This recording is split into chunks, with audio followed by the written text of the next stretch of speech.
Hi guys, welcome to the morning after. Happy Tuesday. I'm here discussing episode 9 of Nick's season of The Bachelor.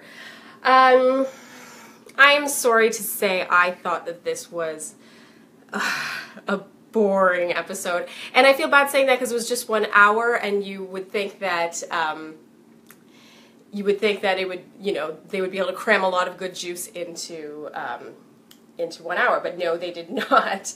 And I also felt like there was all the reason in the world for it to be an interesting episode. Like, for example, Andy Dorfman is on my TV. Yay! It's the 4 to 3 rose ceremony. Yay! These are like big deals. They're going to Finland. Also a big deal.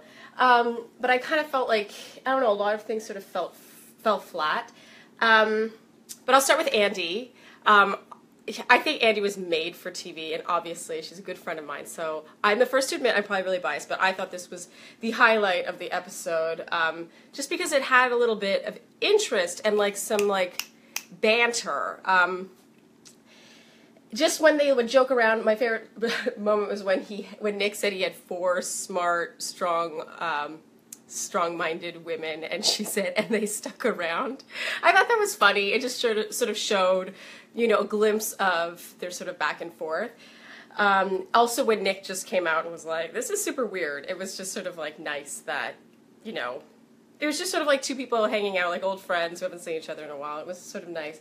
I would have preferred if when Nick said that he could relate to Andy better now, if that had been elaborated on, because I sort of felt like, okay, what are the reasons? Why do you feel like you can relate to Andy better? So yeah. Also, my one big kind of like groan moment with this segment was just how it clearly was, they were trying to like fit a square peg into a round hole of like turning this into some advice session, which it just shouldn't have been, and I just felt like it was like, let's just make it about, oh, how are you doing? Hey, just seeing like how the process is going for you. It doesn't need to turn into, what he should or shouldn't do. It just sort of felt forced, not by them, but by, the editing, production, all that stuff. Sorry, I'm just reading a comment from Elaine. Yeah, Andy did look like a star. I thought she looked fantastic. Let's see. Okay.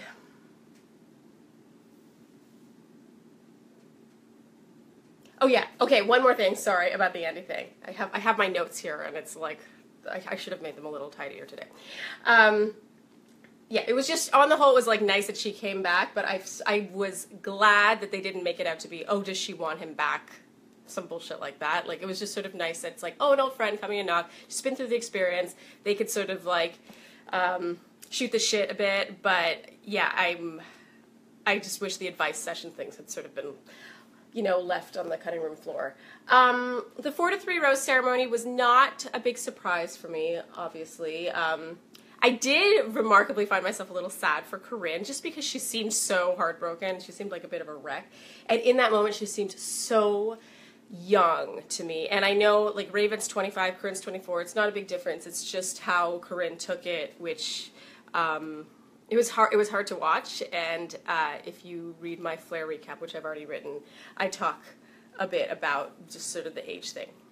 And lastly, where was the shot of the women being told they were going to Finland? Where were the ITMs, confessionals, or excited moments of the girls talking about Finland? It's like all of that was glossed over and filled in with B-roll of Nick, like at, I don't know, JFK. And it just felt really disjointed, because the next thing we saw was a one-on-one with Raven. And, God, the no orgasm thing. You guys, I found this painful. And it's not that she hasn't had an orgasm or that a guy hasn't given her one. That was not my issue. It was the fact that this big reveal did not seem to align with the Raven we've seen all season, which made me wonder if she just, was feeling really close with her producer, or had one too many glasses of wine when she revealed this, and just sort of like was, playing game. But Raven's been a bit of like, hard to read in what I think is a good way. And so it just sort of felt like TMI in a way that I feel like she could regret. It's not, I don't mean TMI like, oh, TMI for me. It's TV. It doesn't matter to me. I couldn't help but wonder if this is something she had thought through and would want to see on national television. So that was my one, like, sort of painful to watch.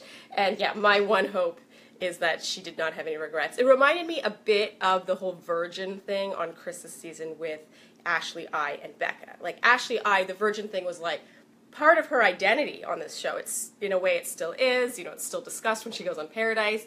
And, you know, from the get-go, she was, you know, she revealed it pretty early on in the season. Meanwhile, Becca sort of, like, only mentioned it to relate to Ashley I, and then it really felt like shoved in our faces in a way that didn't feel natural. And I felt like the Raven thing more so reminded me of Becca's situation. It didn't seem to be part of her identity the whole season long. So, yeah.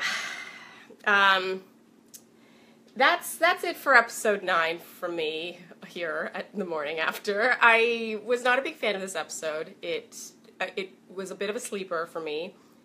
And yeah, there's just not much else to say. If you want to read my Flair recap, hopefully it's not as boring as the episode was, it'll be going up later today, and my Pretty Pandas recap will be coming up later this week. So thank you for tuning in here at the morning after, and I'll see you next week. Bye.